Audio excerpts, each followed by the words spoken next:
Hello everyone for this new SIPTA seminar, the first one of the year. So happy New Year to all of you that I didn't see before and to whom I didn't wish it, and the best for this new year and a lot of very nice seminar. So we have a very good start today with Erik Quaeghebeur, which will talk to us about the wondrous world of Credal and the probabilistic circuits.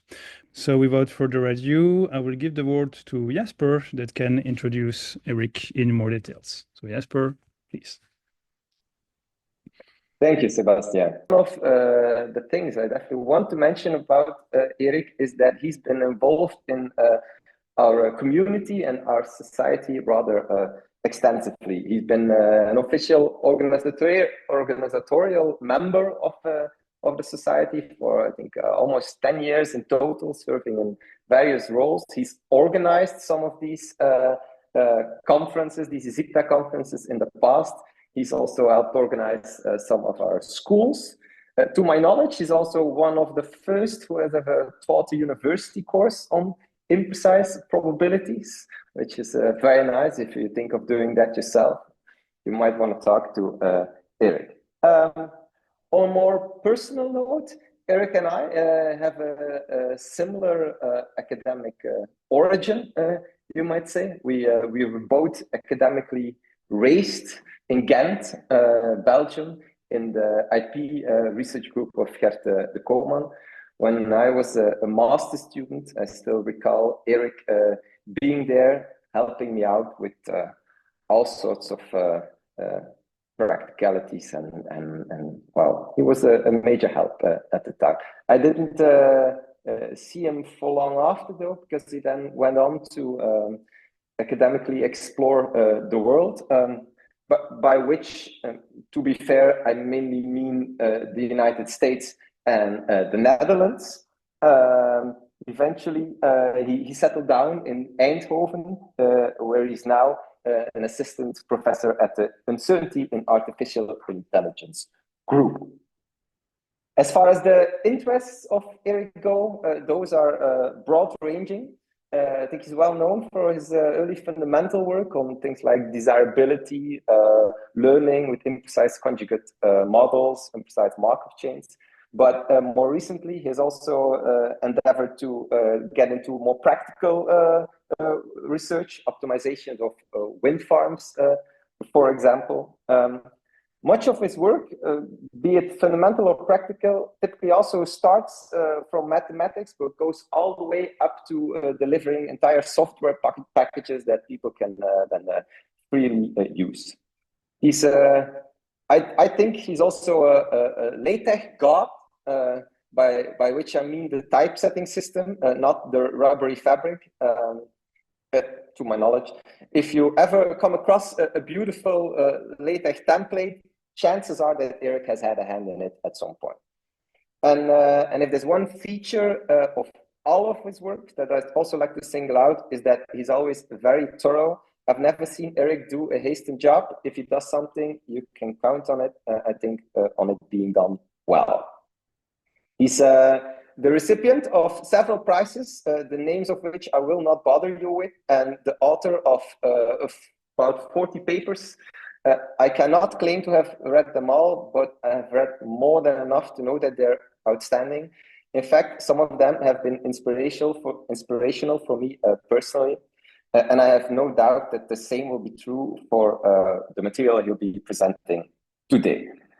As for this talk of today, these days, Erik is working in an AI lab, and as a result, he has gained an interest in, well, let's say the intersection of imprecise probabilities and AI. And I think that's where we can situate the talk and the material that he's bringing today. And with that, Erik, the floor is all yours. For the very kind introduction and also a bit of pressure, which is, I guess, not bad. So thank you for the introduction. And indeed, I'm now in an AI lab. And because of that, I've come into contact with new things, and new things are always lots of fun.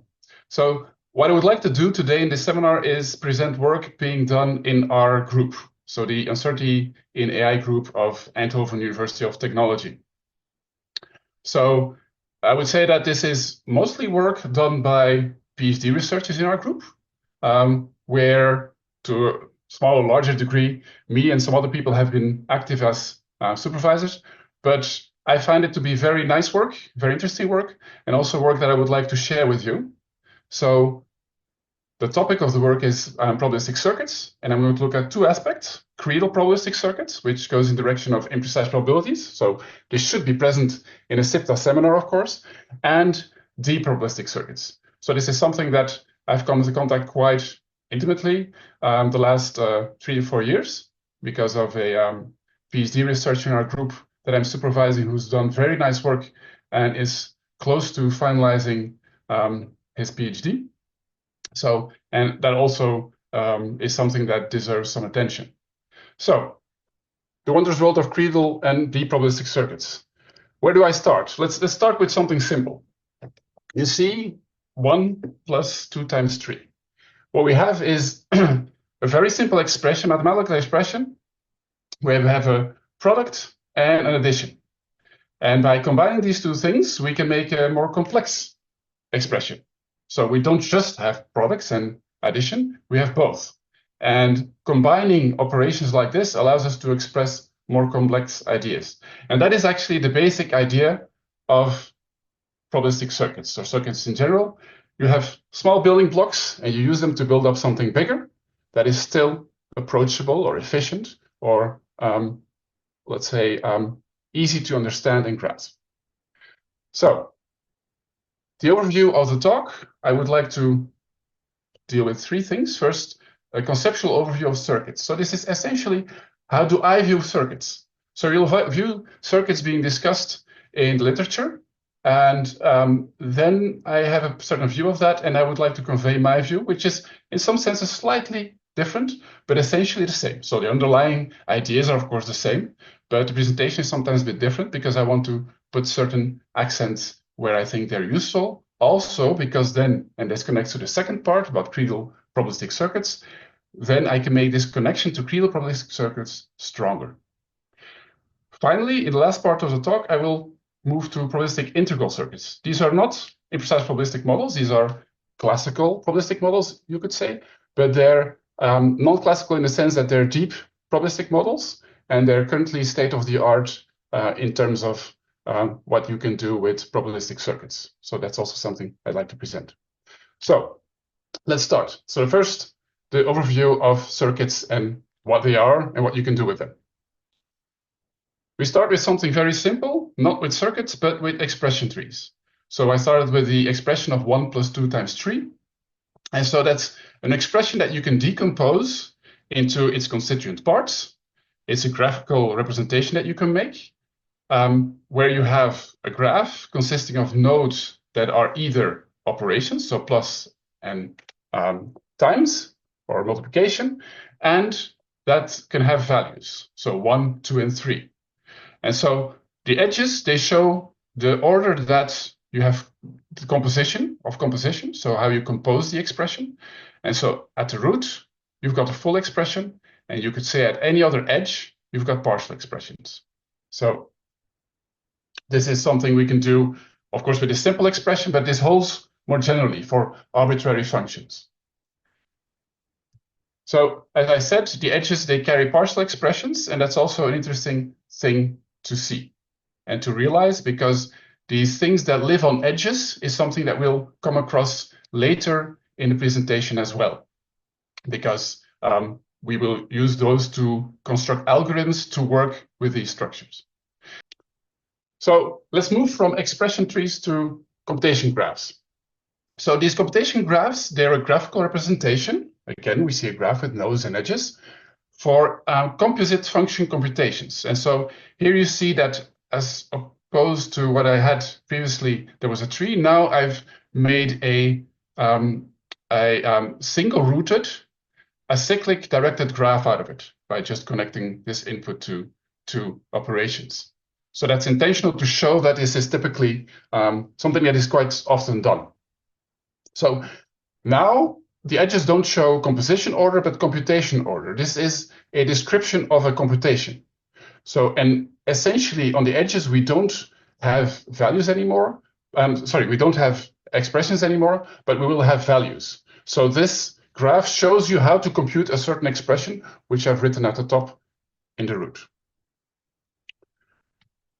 So here I've added all the intermediate computations, so y1 to y5 and then r, the final output. And so y1 is formed by taking the square root of x1. And for example, y5 is formed by taking the sum of y3 and y4. And so at this point in time, there's no view anymore where the y3 and y4 came from. These are just values. So that's the idea of a computation graph. So what we see here is that we have values. And as you can see, I've used two different types of symbols. I've got Greek symbols and Roman symbols. And so the Greek ones designate what is typically seen to be parameters. And the Roman ones, the x and y, are considered to be variables. And so from the computation graph point of view, there is no real distinction. They're both the same kind of thing. But for semantic interpretation of the expression, of course, it may be important. So these computation graphs are actually quite important nowadays because these are the underlying, let's say, structures that are used to express deep learning models. And why are they used for that? And how are they used for that? Well, with such an computation graph, you can also use them for gradient backpropagation. So, and these gradients are then used to optimize something. That's not something very important at this moment, but it's important to realize that you're interested in gradients of the final output, so R, which corresponds to the expression we have at the top, relative to the parameters typically, so alpha and beta.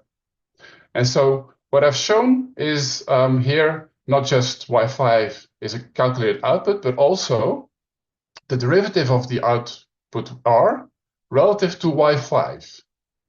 And this is 1 over y5. So this is because we here have the logarithm.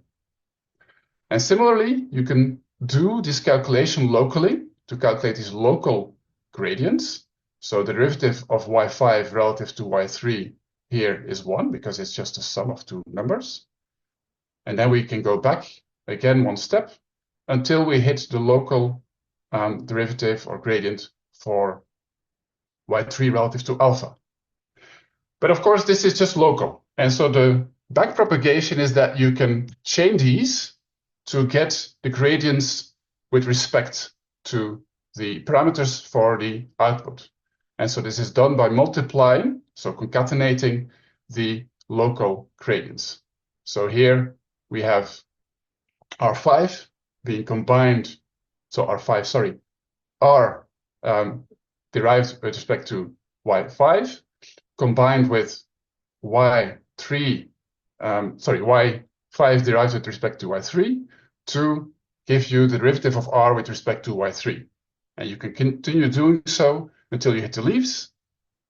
And then you've got your expression for the derivative of R with respect to alpha.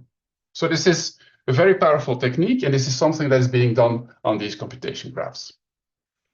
So I've been working here with values, and that's all very nice for the explanation. It's good to realize that all these values can be multidimensional arrays, and the same thing still works, essentially by assuming pointwise computation.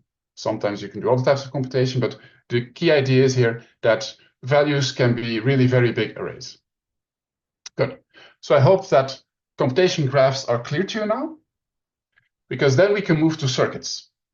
So circuits are essentially a compact representation of a computation graph. And so this is something that I'm saying. I haven't seen this very explicitly like that before, although I do think some people have mentioned it before I have now. And so the input variables, they're not, well, they're shown below some nodes now to indicate input function arguments. So this is the input function. So these are the leaves. And so the arguments of this function are x1 in this case for g beta, x2 for g beta here, x2 for g gamma here, and then a vector of two variables, x1 and x3, which are the argument for h delta. And so the parameters, they're not listed separately anymore. They're just attached to functions. So you see that alpha, beta, gamma, and delta are in this graph, this representation, attached to these functions. But essentially, the underlying graph is still this computation graph. So if you want to, you can still imagine that there's an alpha pointing toward this other node to then compose this function, to be part in the composition. And of course, x3 is also one part of that. And so you can see that in such a circuit, you have lots of operations, and most of these operations are, well, most of the nodes that you see are sums and products. And this is classically always the case, but recently people have also started adding other functions. But for now, and in this talk, we'll just assume that almost all of these nodes, and essentially all the internal nodes, are sums and products. So these sums are not just plain sums, these are weighted sums. So you also have parameters, for example, for this left sum here, mu1 and mu2, attached to this sum. And so this multiplies what comes in, the value that comes out of this product, multiplies with mu2, and then this is summed up together with mu1 times what comes out of this leftmost product node. So what comes out of this is, of course, a value, because this is a computation graph. And this value is essentially a computation of a polynomial in the input function values. So you've got the input functions, the g's, h, and f here, and these generate values. And so the expression that comes out is a polynomial in those things. So it's not a polynomial in the variables, but a polynomial in the values of these functions.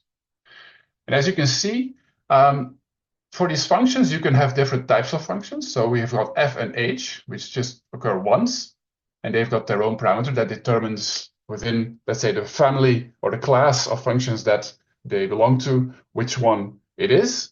But you can also have functions from the same class that are reused.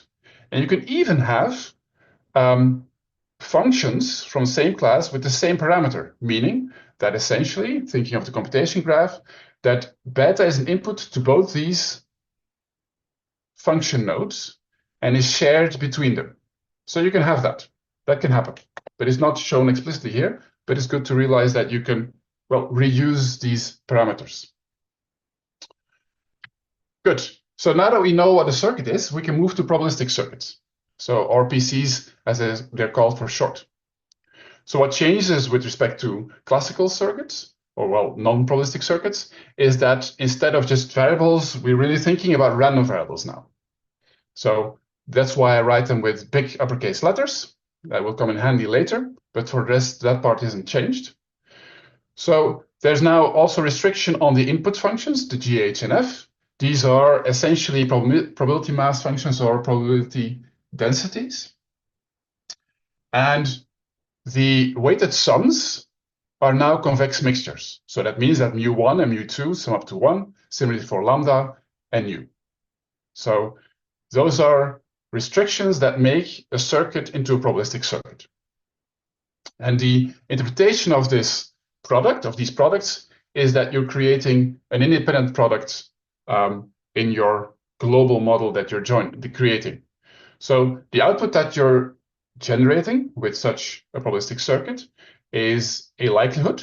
So it can either be density or probability mass. That's why I'm calling it likelihood for the represented joint probability distribution. So this probabilistic circuit represents a possibly very big, living on a big Cartesian space, probability distribution, and it generates outputs. So you give it input values, you fill in the values for the x's, and then you get likelihood values coming out of it.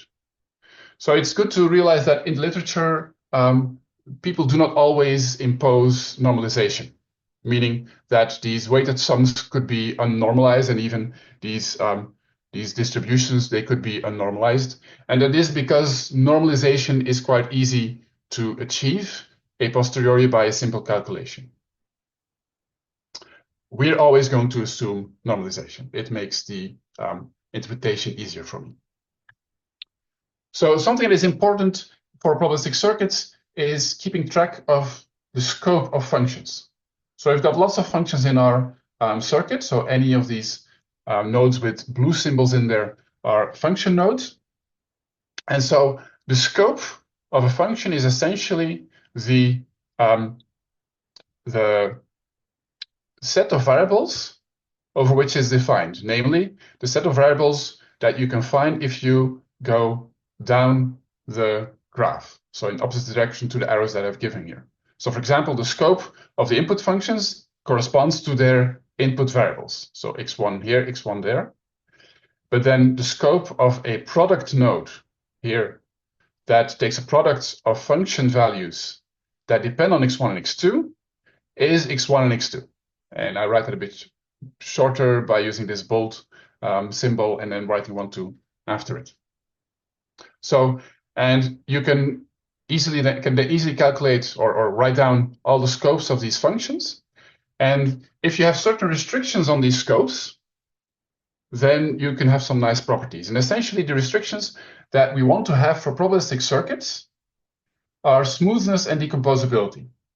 So decomposability is the property that if you have a product node, for example, this one, that the scope that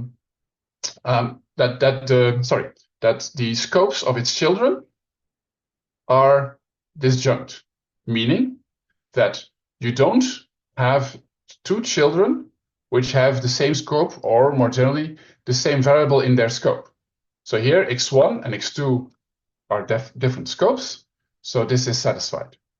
If you would have had x1 and x1 here twice, then you wouldn't have had this property of decomposability. So smoothness is the property, a property related to some nodes, is that the scope of the children of the sum node is the same. So here you see for this leftmost sum node that the scope of its two children is x1, 2 for both. And so these properties are essentially guarantees that your probabilistic circuit makes sense as a generator of likelihoods for a joint probability distribution. So if you would not have that, you would have potential, you would potentially create a function that is not a probability distribution, because taking a sum of values corresponding to different variables may create a contradiction. And similarly, you can create trouble when you take a product of things that correspond to the same scope. So we will assume this smoothness and decomposability because it makes lots of sense in this context.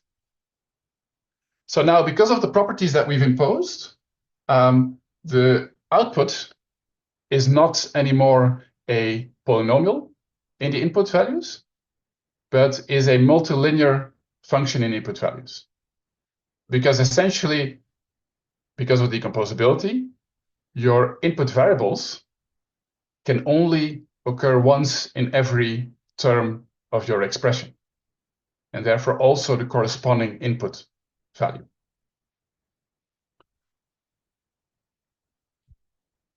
So I've shown you this PC, and it's been somewhat abstract. I've given you, well, it was a concrete PC in the sense it was a concrete graph, but there wasn't very much concrete otherwise. And it will hopefully have given you an idea of what these things look like when you're working with them.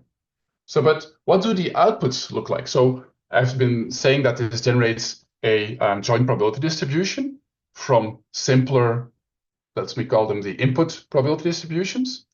And so what does this look like? So here we have an example where we have 4 inputs, corresponding input functions corresponding to 2 variables, x1 and x2. And these all have the same functional shape, namely these are Gaussians. And so they've got a mean and standard deviation as parameters.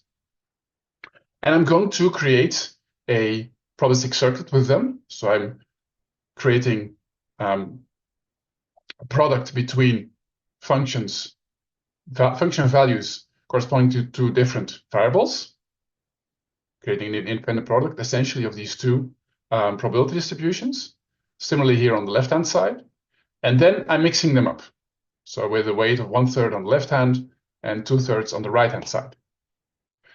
And then if you do that, you get the following picture. So first I'm showing again what's on the left-hand side of the slide in terms of functions.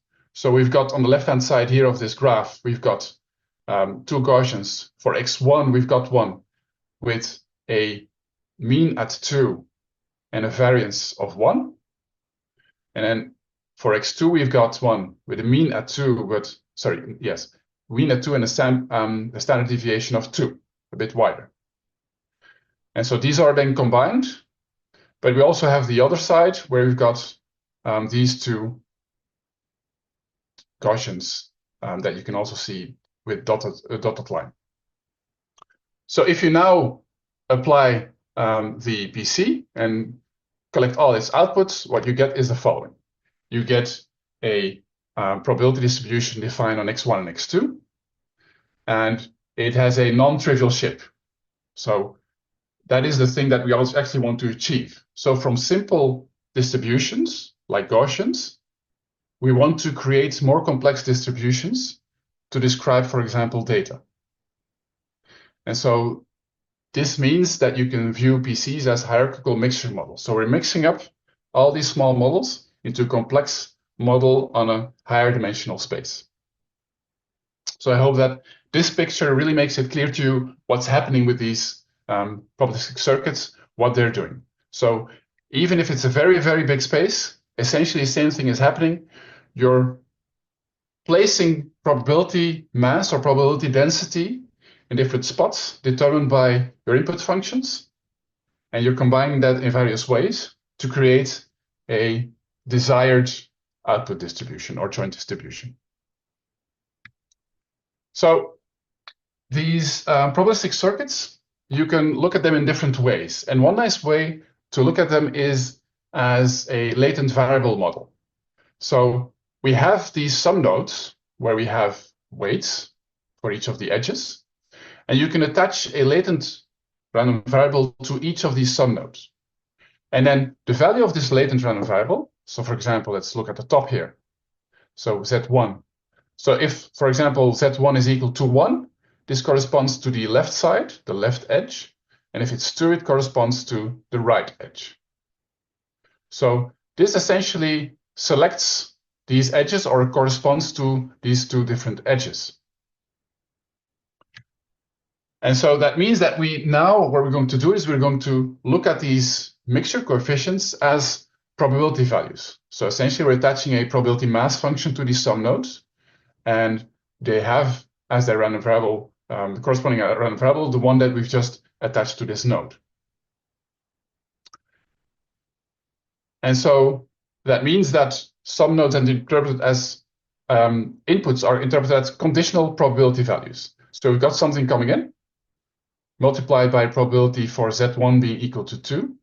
And that's essentially a probability value or a density value corresponding to the inputs in the scope of this subnode here. So in this case, it's x1 to 3.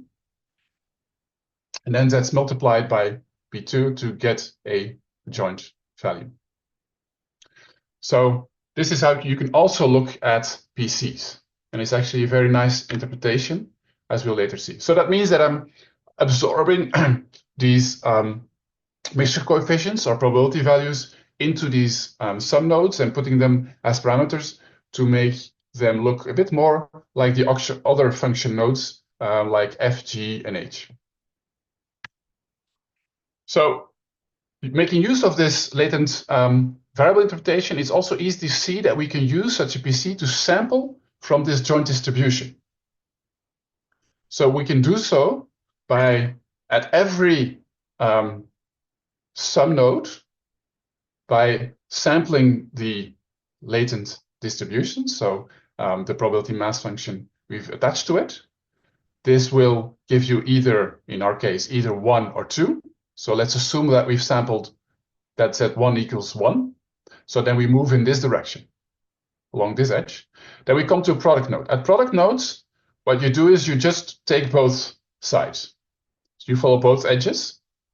And then when you end up in an input node, so an input function, input distribution, you sample from that to generate a sample for its variables. So in this case, x3. So here at this point, we've got a value for x3 already. So we continue on this left-hand side, where we hit another sum node and assume that this sum node now says 2, because that's what's being sampled. It arrives at another product node, where you're going to go to 2 input distributions.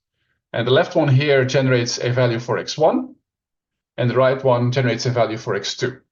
So we've got a value for all the random variables involved in this circuit, namely x1, x2, and x3.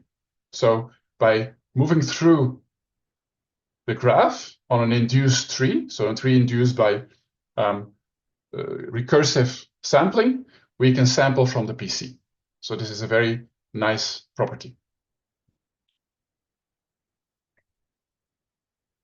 And this is also something that you can use to generate data, for example. You may have seen illustrations of this where people generate new images after having learned, for example, a PC from a large database of images. So this is essentially how it's done. And then the random variables for the image are the pixel values.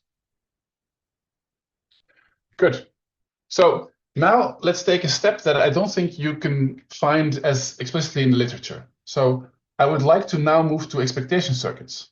So essentially, it's the same circuit, but I'm just changing things a little bit. So instead of saying that these nodes calculate mixtures or output likelihoods, I'm going to say that they output expectations. And this then everything then still works. So as you see, I've replaced all the sum nodes and all the input nodes by expectation nodes, by just saying, okay, this is the corresponding probability mass function or the corresponding probability density function. And I'm just saying, this is a circuit that calculates expectations, and it calculates expectations of functions of the random variables attached to the nodes. So this is essentially what we've been doing up until now, apart from the inputs. Here we've always, up until now, generated probability values. But now what we're doing is we're just generating expectation values. And everything still works, and so the output is now a joint expectation. So how can we use this expectation circuit? Well, we cannot work with this model with any arbitrary function. We need to use functions that factorize over the input variables, essentially. Or to be more precise, over the variables, and this may be vector variables, that correspond to the input functions. So in this case, this is x1, x2, x3, and here also x1 and x2. It could have happened that if some subset of variables, for example, x1, x3, only occurred for a single input node, that your function could have depended on them both at the same time. So factorization is essentially making sure that your input functions can calculate expectations for the factor that corresponds to them. So A here corresponds to the input functions that are defined for x1. So that means that if you've got such factorizing function, like the one I've written here, ABC, then you can, in a single pass computation, so going from the leaves to the root, calculate the joint expectation for that function. And if you can't, because your function is not a factorizing function, well, it's up to you to see whether you want to do the effort to reformulate the computation of that expectation as something that can be done with only factorizable functions. So that's an idea you could use if you want to calculate expectations for more general functions. And so why are PCs used? So I hope that by looking at my slides, by listening to me, you kind of like these probabilistic circuits already. But typically it's not something that people use a lot just because they like what it looks like or when somebody talks about it. They are popular because they're efficient. So when you use them, you can use them in a way that your computations are fast, relatively speaking. So let's be a bit more precise. For that, we need to first introduce the idea of a class of PCs. So we have different possible classes of PCs. An important parameter of a PC is its size. And essentially, that's the number of edges it has. And what we also assume is that the leaf computation is efficient in some sense. So essentially, it shouldn't be the case that leaf computation dominates the computations when using the circuit. So you've got a class of PCs, and this can be, for example, a class corresponding to trees or to DAGs with cycles, things like that, that can distinguish. Or you could consider PCs that have properties beyond decomposability and smoothness. So there's all kinds of things that people study. I'm not going to go into that, but this has an impact on what you can do with them in an efficient way. So you can have a class of PCs, and then you can have a class of queries. So things to calculate. So there's typical query classes that people consider. The first is called evidence, which is essentially calculating or computing the joint expectation when we're thinking about expectation circuits. There's marginal queries, where essentially we're calculating a marginal expectation, so something where you're not considering some variable. And because of the way I've written this, likely you'll think, oh, but these are essentially the same. No? Yes, I think they're essentially the same. And then we've got conditioning, which is essentially calculating conditional expectation value. But you can also have queries that are more complex, like maximum a posteriori, where you're given a certain value for some variable, you want to maximize or find maximizing values for the variables that maximize the expectation of some function. So consider some loss function, for example, after having observed something.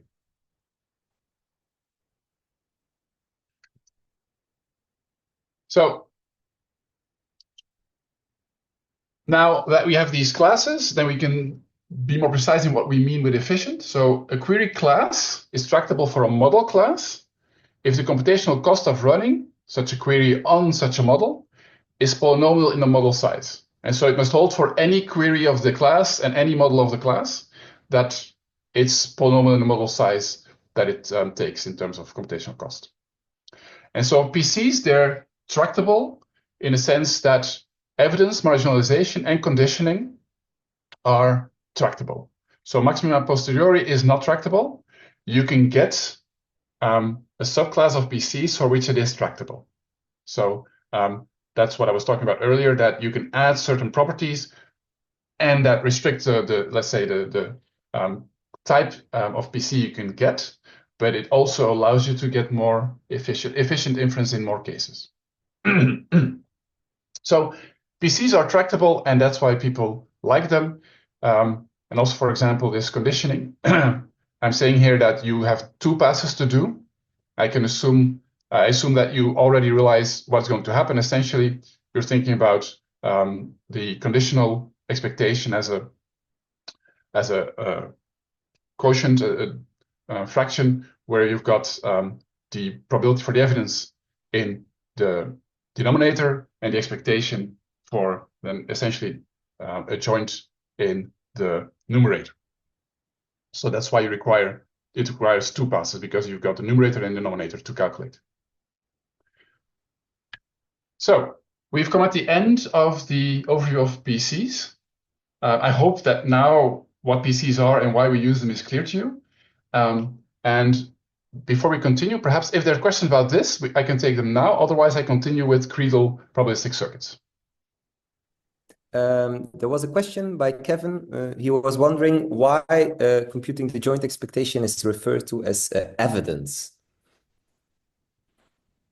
Well, it's being referred to as evidence because typically it is formulated in terms of likelihood, and then you're calculating the probability of an observation. So you've got some evidence, which is an observation, and you're calculating the likelihood for that. I think that's why it's called evidence. He says thanks. Okay, good. So I see that I'm not doing very well on time. I hadn't anticipated that. So I'm going to continue, but please, organizers, let me know when you want me to choose at some point to focus on some things to make sure that I'm not going to talk you all to death.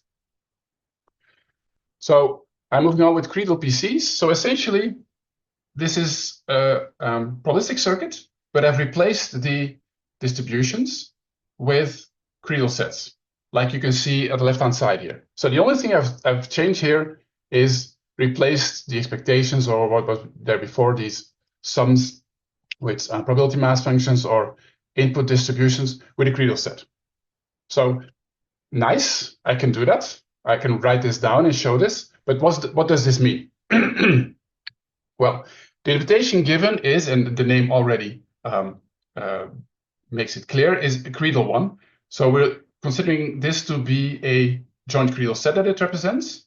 And each element of the Credal set corresponds to essentially taking an element for each of the Credal sets of the constituent nodes.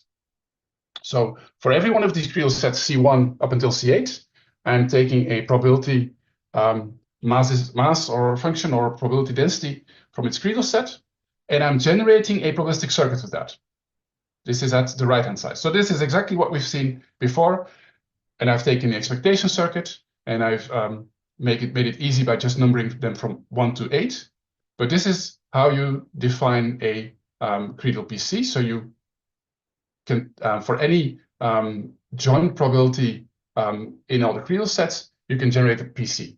And then, using a lower envelope, you can calculate lower expectations. And similarly, of course, you can calculate upper expectations. So that's how we define a Credal PC, as a lower envelope of PCs.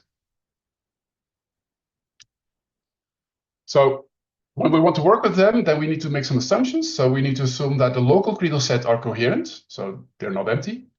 And they're essentially efficient to work with. This is the same thing that I mentioned before. The local models, you want them to be not something that dominates the computations. So in our case, that means simple linear program defining the Credal set, or a linear vacuous model, or some two-monotone model.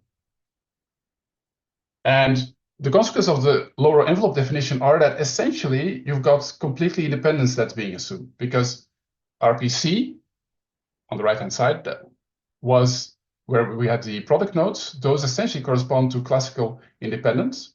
So every one of these PCs is constructed using the assumption of classical independence. And therefore, that means that we've got complete independence from perspective of the imprecise probabilities perspective. But also that the lower expectation is coherent, because we create it as a lower envelope of linear expectations. So upper expectations, you can calculate them using conjugacy or use the upper envelope, of course. So now how are we going to calculate this lower envelope? So we've seen previously that we're working essentially on a computation graph. So what we could do is do gradient descent on the circuit parameters of the PC, namely these P's, P1 to P8 that we had. So these are parameters, P1 to P8. So, or many parameters describing these distributions. And these parameters, they can vary in their respective Credal sets. So this P2 belongs to the Credal set C2 here. And so you can vary there. And so you can do use some optimization algorithm using gradient descent to find these values. That's one option. But it's likely not to be very efficient. And it needs to be combined with constraint optimization, of course, in the local Credal sets. So the idea is, of course, to work directly with lower and upper expectations, to do the computation really directly on a graph and not pass through a PC. So this is where lower upper expectation circuits come in. So what I do is I take the Credal PC and I replace the local models by the lower and upper expectations that correspond to the Credal sets. So, okay, I can do that. And then I introduce some calculation rules. So in the leaves, the calculation of the output is the calculation of the lower expectation or upper expectation of the input function. So that's very straightforward and direct. So then the interior expectation nodes, or corresponding to the sum nodes, what we have is that you combine the inputs. So these two inputs here, they essentially combine into a function. So that's why here it's in green, that corresponds to the color for functions. And here it's in orange, that corresponds to the color for values. And you calculate then the lower or upper expectation of these incoming functions. And notice that, that here I've got these tildes to indicate the outputs of previous, well, the outputs of the different nodes. And I'm not generally calling those lower expectations because I haven't made it clear that they always are. So this is how we generate these messages or values that we put on the edges of our computation graph. And in the product nodes, what happens there is that you take all the inputs, and these inputs are, of course, lower and upper values at the same time. So essentially, you can think of this as an interval on this edge, on any edge. And you need to combine them using this product. And so it turns out that you can do that by using, or we do it here, by using interval arithmetic. So I essentially take the product of all these intervals, and then I take the lower and upper bound, and that defines my output of my product node. So this is an example here. So this is the output for 5 and 6. So these are relatively simple computation rules that determine how you create values here. And then in the end, you get a value, for example, E lower 1. So propagate it all the way to the top. And that's then what we use to define the lower propagation for the input function. So I'm still using this tilde because I'm not claiming that this is the same thing as the lower expectation for that function given those Credal sets. That is something that we actually need to, well, prove. And so in some of our work, so David Montalvan Hernandez was a lead author there. We've shown that indeed, in many cases, you have this. So meaning you can have exact inference by doing this propagation. So you have this equality that this lower expectation corresponding to Credal sets is equal to this lower propagation for Credal sets. When you have a tree topology and any factorizing function f, for general, more general topologies like single-rooted DAGs, this holds for any non-negative factorizing f. And then the computational cost, because we're just doing one pass, is linear in size of the circuit. So that means that we've got tractability for evidence and marginalization. More generally, what we've shown is that you've got approximate inference with these lower propagations because they always form a, oh, I think that I made a mistake here. So they form an outer approximation. So it should be the other way around, this inequality. So the lower propagation is smaller than the lower expectation, and the other way around for the uppers. And essentially, the way that you can see this, how this works is that for these DAGs, you can look at them as trees with constraints.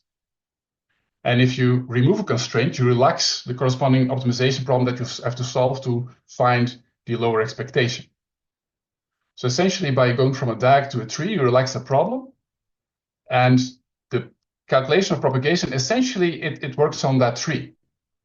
So that means that by calculating these lower propagations, you're calculating lower expectations because you're solving a relaxed optimization problem. So now I've mentioned that we didn't have exact computation for general factorizing functions, so also with possibly negative values, when there's cycles involved. And so what's the problem with cycles? So here, there is a case where we have a simple probabilistic circuit, actually a Credal probabilistic circuit. So we've got two variables. Those are binaries, so take values 0 and 1, x1 and x2. We've got some functions that we create with them. We've got some input Credal sets, very simple. So these are essentially singletons. And we've got one vacuous Credal set here. So it's a very simple Credal PC. And so as we know, we can calculate with that by going to a corresponding PC. So we get some probability corresponding to all of the Credal sets, meaning we fill in the possible values here. For these singleton Credal sets, we just fill in the value that we have. So these are degenerate probabilities. Essentially, it selects the zeroth component or the first component. And here, this is a uniform distribution. And here, we've got any probability mass function over the incoming edge values, because this is a vacuous Credal set. And so if we then calculate with this PC, we know how to do that. So we do this propagation. We see that we get 1 here, because the expectation of 1 minus x1, where we select the value for 0, so that means that x1 becomes 0, is 1. Similarly, we'll get 0 here, minus 1 here, and 1 here. And so that means that the expectation with p, and p corresponds then to p and 1 minus p, so p for the left-hand side, 1 minus p for the right-hand side, gives as output p. Product nodes give minus p and p, and so then uniform distribution with values minus p and p gives, of course, 0. So that means that our output for our Credal PC for this function is 0, because, well, we can take the infimum or supremum over all possible probabilities. It doesn't matter here. Now, if you go to the corresponding lower upper expectation circuit, and we do the computation as we've described it before, what we see is that we get something that is not the same. So for all these singleton cases, of course, the values are essentially singleton values, and this stays the same. So I don't need to write any intervals. But once we hit the vacuous Credal set or vacuous lower upper expectation, essentially what it does, it looks at the inputs and says, well, the lower bound is 0, the upper bound is 1. And that now gets propagated according to our rules. So here we have multiplication with minus 1. So essentially, as I said before, think about interval arithmetic. So you get an interval minus 1, 0, and 0, 1. And then if we take the expectation for a uniform distribution, then this becomes the interval minus 1/2, 1/2, which is, of course, not equal to 0, which is wider than 0. So this is an outer bound, as I said.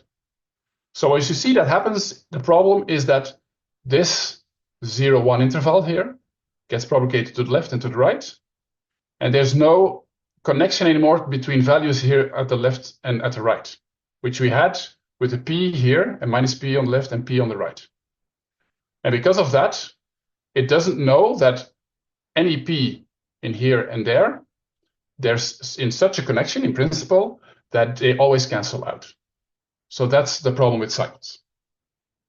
And it's just good to realize this, and then we can deal with it. So if you realize this, then you can say, okay, but we want some more inferences to be efficient. So can we construct some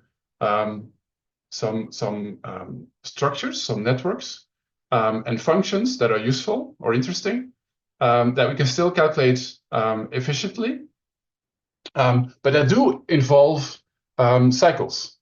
And so one case that we found is what we call the combination of general focused query functions. So where you've got your factorizing function can be split into a function g that depends on a query variable xq, and then the other part is a factorizing function that depends on the other variables. And so g can be any function, can also take negative values, and h is non-negative. So this is a bit more flexible than just any non-negative function. And then we look at the xq queried structure. So this is a structure where you make sure that for your query variable, if you go from it or any of the leaves that correspond to it to the root, that you never encounter a cycle as a part of the path that you're walking.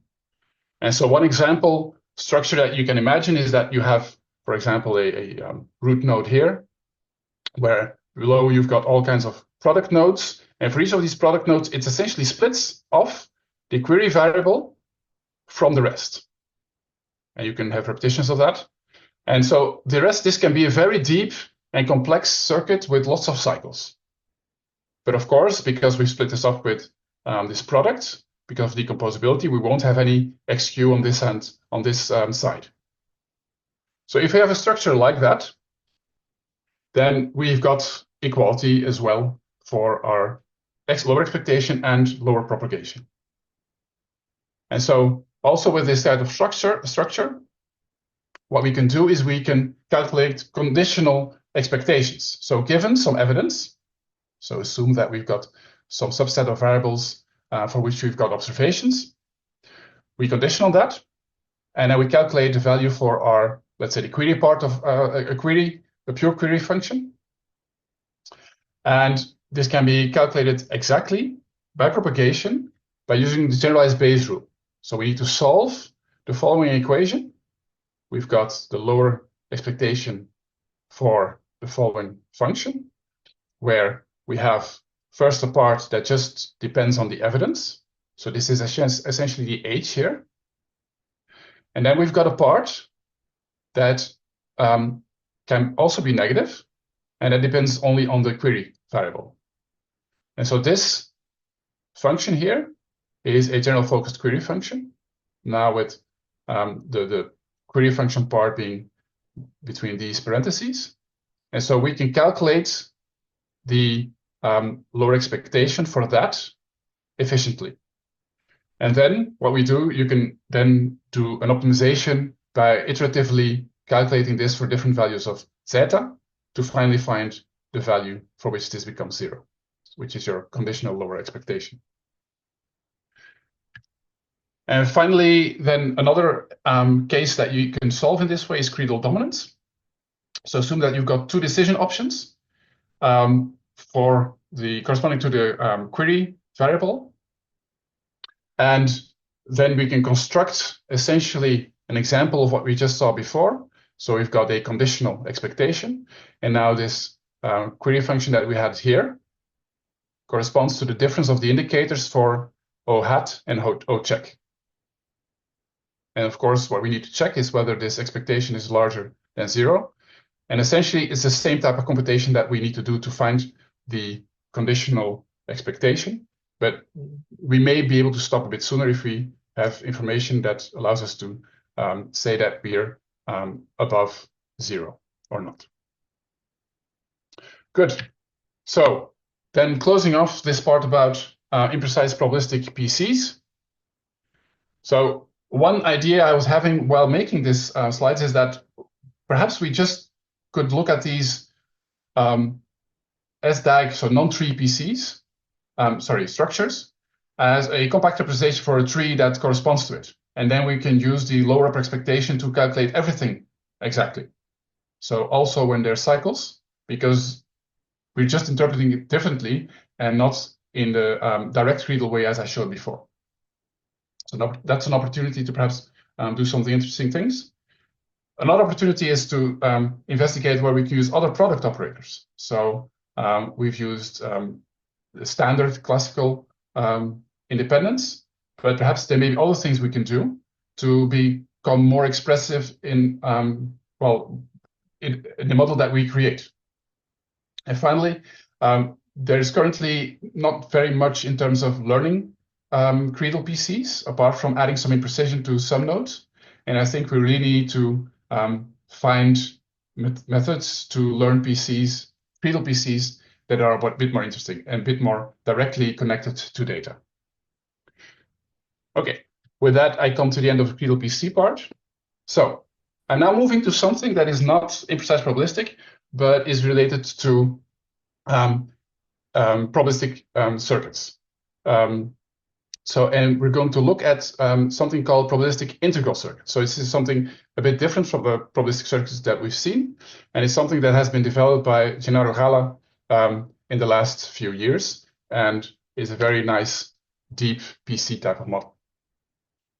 So first of all, a bit more general view on DPC. So when I say DPC, essentially think about PC, but then very deep So lots of edges going down, lots of connections, lots of parameters. And so these have increased in size over time, and now we've got models where we have billions of parameters. So it's really big models to describe distributions. And it's actually a very nice thing that we can create such big models, but it's also a challenge to work with them or create them. So over time, the choice of structures that are being used is expanding. So initially, mostly the focus was on database structures. So looking at the data and deciding based on the data how to create a tree of the variables. And so you may have heard of learn SPN and derivatives. But then since then, people have looked into random acyclic graphs and also into application-based structures. For example, for images, structures where you take into account that where you want to split up an image, so which is a grid of pixels, into certain patches, and you do that into smaller and smaller patches the more you go down. And so these are the Pundomingo structure, the quad graphs and quad trees are used for that. And so more recently, there's a tendency to overparameterize and tensorize structures. That means that what is being done is that we take one of these classical structures, for example, and then locally it's made more complex, so more edges and nodes are added locally to add more parameters. And that has increased the expressiveness of these models. So it's proven to be very beneficial for performance. And so also doing this and doing this in a tensorized way, meaning that you have these local dense sets of nodes, their description of those parameters, they can be stored in classical tensors that are quite big, and they can be used in classical deep learning pipelines. So what has also been observed is that cycles seem to have a positive effect on the expressiveness. So there's a big reuse of components if you do that. So that's interesting because that means that you want cycles, even though trees are in some sense nicer to construct. But also that training seems harder in PCs than in neural network-based deep learning models. So that's something of a challenge. And so because of that challenge, part of that is the reason why this was investigated. But because of that challenge, PICs were developed. So the observation is that other classes of deep generative models are easier to train than deep PCs.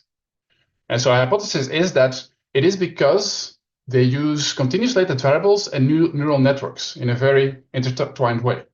And that makes them likely smoother or more expressive, or easier to train with stochastic gradient descent. And so the objective is, can we add continuous latent variables and neural networks to PCs to improve scaling and training? And so the key addition that Gennaro has done here is to, well, achieve that objective by adding integration nodes that replace sum nodes. So think of it as follows. So we had our sum node. So you got input distributions that go into a sum node, and they're weighted. And so you can make that much wider. So in some sense, over-parameterize. You can have lots of inputs going to the sum node, many weights. And then a logical, you could say, conclusion is, why not make this continuous? Why not take a distribution and have a function, not just values, but a function being propagated that is then integrated using this distribution. So this distribution replaces the weights. So it's the same thing as also the P that I was notation for P that I was using. So these PICs, because if we replace some nodes by these integration nodes, we have some other type of thing. These are symbolic circuits. So why is that? Well, because we cannot calculate with them directly in most cases. There's some special cases where you can calculate, integrate out incoming functions, so where you're using Gaussians everywhere, essentially. But so if we have a fragment of such a PIC with these integration nodes, what can we say about that? Well, these integration nodes, they integrate out some latent variables. Z1 and Z2, which come down. And it leaves an effect on the non-latent variables, x1 and x2. So these continue up to the top, to the root. But it introduces also a new latent variable, because higher up there will be other integration nodes that will then integrate that out. So it's a kind of stepwise thing where you remove and add latent variables. And each of these things, these probability distributions, conditional probability distributions, they're parameterized by a neural network. So essentially the values of these probability distributions are generated by a neural network. So can be done very efficiently. And so these edges, they carry function non-values. I've mentioned that already. And as such, it's not tractable, because this integration, of course, you can imagine, certainly if these distributions are generated by neural networks, this integration will not be something that you can do tractably. So what we're going to do, what Gennaro did, was say, okay, let's then approximate this by using numerical quadrature. So numerical integration methods. So what you essentially do is move back from a probabilistic integral circuit to a PC called a quadrature PC by discretizing this distribution. And so we go back to the image we had earlier, where you can choose now the K, how many incoming edges we have. And for each of these, you then generate a new input unit. And then you can use the generate with PC as we've learned how to do. So to be able to work with PICs in general, what we do is we make a PC out of it. You could say, okay, yeah, then why bother? The why will become clear later. So what we then get, so the bigger picture here is we get a structure for your quadrature PC defined by your PIC. Then this is translated into discretized PC. So this is numerical quadrature part, and you can choose the number of Ks here, which essentially determines the width here. There's some other choices you can make, but that's the gist of it. And the more that you do, the more overparameterized it is. And then what you can do is you can what is called fold these things. So you can rearrange the computations in such a way that you gain some speed by exploiting parallelization, because you're doing the same things in different locations. So here, for example, you've got two sum nodes doing sums at the same time, getting similar inputs. So you can just put them next to each other and do those at the same time. So that's what's called folding. That's one way to increase efficiency practically. So how do we train these PICs? So training in deep learning is very important. It's essentially, one of the key things that we want to do. So we've got lots of data assumed, and then we've got our generated QPC. We don't look at our PIC yet. We've got our generated QPC. We've got a batch of data. We calculate the likelihood for that data. And our goal is to maximize that likelihood, not for just that data, but for all data. But we do it in batches because we cannot give all data at the same time. And so what we do is we use gradient ascent to maximize the likelihood. And for that, we need to do some kind of maximization, and we use a gradient-based algorithm. And the gradients we calculate using backpropagation, because these are all still these computation graphs, like we saw in the beginning. And then what we do is use random batches. And each time we've got a batch, we take a step to improve the likelihood corresponding to that batch. And we update the sum weights.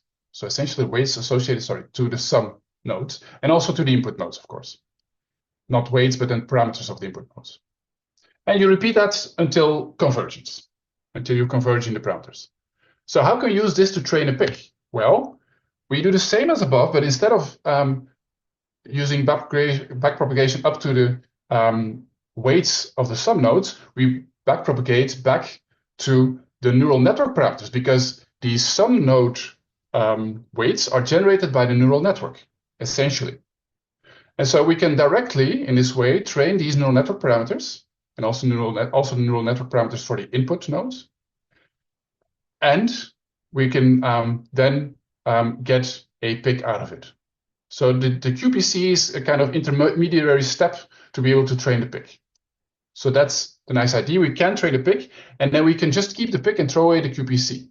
And that's nice because typically the QPC has, as I said, have 2 billion parameters, but then the corresponding pick corresponds to about 50 million parameters, which is much more compact, which is very nice to have because then you've got less parameters to store and to train, and it actually is shown to improve training and performance. But okay, this is not very practical because these QPCs are very big and we need lots and lots of computations using these neural networks. And so what Gennaro has done, he's done used all kinds of techniques to make it work. And one of these techniques is using neural functional sharing. So each of these distributions that we saw earlier, they're generated by a neural network. And here there's energy-based models and a decoder type neural network. The details of that is not too important. Essentially, these are neural networks that generate the necessary outputs for the function values that are needed by the integral node. And so what is being done is that much of these neural networks is shared amongst the different parts of the PC or the PIC. So we have this folded structure. And so these sum nodes here, so this part, we essentially have one neural network for that, but with 2 different heads. So we've got one bigger neural network, generates an output, which is then modified a bit by these heads to get specific values for these 2 sides. And similarly for the inputs, you've got a shared neural network with different heads. And using techniques like this make it actually possible to train these PICs by using these quite big QPCs. And these are essentially, these QPCs are the PCs that are currently state of the art. So they gain best performance in many benchmarks. Thank you. Sorry for going still over time. The state of the art in DPCs combines, as you have seen, ideas from various fields and requires very intelligent machine learning engineering to create. So these are very interesting things if you can come up with them, but they're not that easy to come up with. And so it's quite an achievement if you get something that really works well. So what do I see as opportunities here? Well, something that I'm going to now echo Gennaro, who's formulated this opportunity. We can look into methods to directly train the PICs without generating QPC. So you have these neural networks, and we want to train these parameters. We don't care essentially about the weights of the QPC sum nodes. So are there ways that we can do this directly? And so if you could do that, then you could make this training even more efficient, and that would allow for even more expressive models. And finally, of course, if we have this kind of big, deep PC type model, these PICs, can we create imprecise probabilistic for it? So that's a very open question, but I'd like to end with that. So thank you very much for your attention. So sorry about those very long 64 slides. I do have an idea how that came to be, but that's not very important. So I think now the floor is to the audience to grill me with questions and to blame me for going over time.